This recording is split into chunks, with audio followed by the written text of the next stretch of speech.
अस्सलाम वालेकुम फ्रेंड्स, कैसे हैं आप सब? मैं होप करती हूँ कि आप सब ठीक-ठाक होंगे और अपनी गार्डनिंग को एंजॉय कर रहे होंगे। फ्रेंड्स, ये जो आप बहुत खूबसूरत ऑरेंज कलर के बेल शेप में फ्लावर्स देख रहे हैं, ये ट्रम्पेट वाइन के फ्लावर्स हैं और माशाल्लाह से ये इसका पीक टाइम है। इस टाइम पे जो ये वाइन होती है, ये बहुत भर-भर के फ्लावरिंग करती है और आप लोग भी देख रहे हैं मेरी जो ट्रम्पेट वाइन है, उसके ऊपर जो है वो बहुत खूबसूरत बंचेस की सूरत में फ्लावर्स जो हैं वो आना स्टार्ट हो गए हैं। अच्छा, ट्रम्पेट वाइन जो है और टिकोमा वाइन ये तकरीबन सेम सेम फैमिली से ही हैं। थोड़ा-सा ही इनका फ़र्क होता है, थोड़ा-सा लीफ का फ़र्क होता है और तकरीबन फ्लावर्स जो हैं वो मिलते-जुलते ही हैं एक-दूसरे से। अच्छा, इस वाइन को इससे पहले मैंने काफ़ी सारी वीडियोज़ आप लोगों के साथ शेयर की हुई हैं कि आप किस तरीके से इसको ग्रो कर सकते हैं। उसके अलावा इसकी प्रोपगेशन पे भी वीडियोज़ शेयर की हुई हैं कि आप इसको पॉट लेयरिंग से भी लगा सकते हैं। उसके अलावा आप इसकी कटिंग भी लगा सकते हैं। तो ये माशाल्लाह से अब मेरी बेल जो है वो दीवार से इस तरफ बाहर की तरफ आ गई है और हमारे जो नेबर्स में बच्चे हैं वो बहुत ज़्यादा अब इसको नुकसान पहुँचाएँगे क्योंकि ये बिल्कुल लटक के नीचे तक आ गई है। और अक्सर बच्चे जो हैं वो ये करते हैं कि उनके काम की तो कोई चीज़ नहीं होती, सिर्फ़ ये है कि वो टहनियाँ वग़ैरह तोड़ के फेंक देते हैं और एक जो गार्डनिंग करने वाला बंदा होता है उसकी तो जान जाती है अगर उसके प्लांट को कोई नुकसान हो। लेकिन अब मैं क्या कर सकती हूँ क्योंकि ये वाइन मेरी इस तरह से ग्रो कर रही है कि ये बिल्कुल जो रोड है उसके ऊपर आ गई है बाहर की तरफ। और मैंने कोशिश की थी कि मैं इसको दूसरी दीवार की तरफ करूँ, जो कोई साइड पे हवेली है वहाँ पे मैं करूँ, लेकिन ये है कि वहाँ पे ये गई नहीं। इसका रुख जो है वो बाहर की तरफ इस तरफ हो गया था और अब ये है कि अब जब मैं विज़िट करूँगी और मैं वहाँ पे इसके फूल गिरे हुए या पत्ते गिरे हुए देखूँगी, तो थोड़ा-सा मुझे इस चीज़ का दुःख भी होगा। अच्छा, अंदर की तरफ इसने इतनी ज़्यादा ग्रोथ नहीं की, ये मैं आपको अंदर का व्यू दिखा रही हूँ यहाँ पे। फ्लावर्स यहाँ पे भी आ रहे हैं लेकिन जो बहुत ऊपर वाला हिस्सा है दीवार का जहाँ पे अच्छे से सारा दिन धूप रहती है, वहाँ पे अच्छी से फ्लावरिंग हो रही है।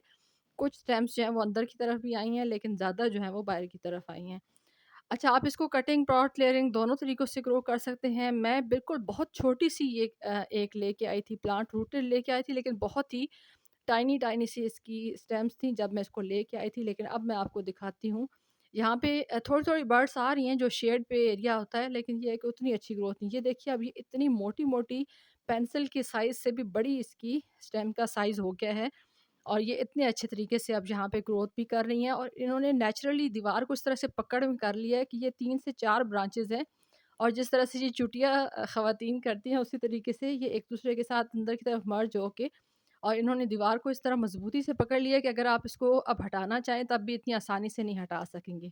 अच्छा, यहाँ पे ये होता है कि एक ख़ास टाइम के बाद ट्रम्पेट वाइट के अंदर जो है वो साइड से इसकी आती हैं ब्रांचेज़। तो ये देखिए ये एक प्लांट है, अगर इसको मैं यहाँ से निकाल के दूसरी जगह पे लगा दूँ तो इसके नीचे रूट्स आई हुई होंगी। उसके अलावा यहाँ पे देखिए ये इसकी साइड से ब्रांचेज़ निकलती हैं और ये वो ब्रांचेज़ हैं या वो सकर्स हैं।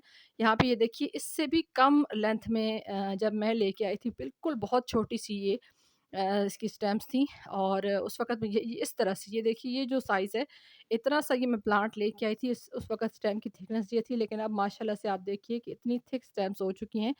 अच्छा, इसके ऊपर फ्लावरिंग के लिए आप इसको पॉट में अगर लगाएँ तो थोड़ा ज़्यादा केयर करनी पड़ती है, अच्छे से फर्टिलाइज़र देना पड़ता है।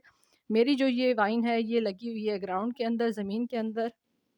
लेकिन ये है कि ज़मीन पे लगाने का हरगिज़ ये मतलब नहीं होता कि अगर आपने ज़मीन में लगा दिया और आप भूल-भाल जाएँ, ज़मीन के अंदर भी आपको इसका केयर करनी पड़ती है। इस जगह पे जहाँ पे ये मेरी वाइन लगी हुई है, यहाँ पे मैंने सैंडी सॉइल का इस्तेमाल किया है क्योंकि जब हमने इस जगह की भराई का काम शुरू किया था, तो इस जगह को मैंने स्पेशली इस चीज़ का ख़्याल रखा था कि यहाँ पे जो मट्टी हम डलवाएँ, उसमें थोड़ा रेत का रेशो ज़्यादा हो। बाद में जब हमने मुर्गों के लिए रेत मँगवाई थी तो कुछ उसका हिस्सा जो था वो मैंने इसके अंदर इस जगह पे वो रेत भी डाली थी। तो रेत और मिट्टी का मिक्सचर जो है वो इसके लिए बेहतरीन होता है। अगर आपके पास ज़मीन है और उसमें भी चिकनी मिट्टी है तो उसके अंदर भी आपकी ये जो वाइन है ये अच्छे से ग्रोथ नहीं करेगी।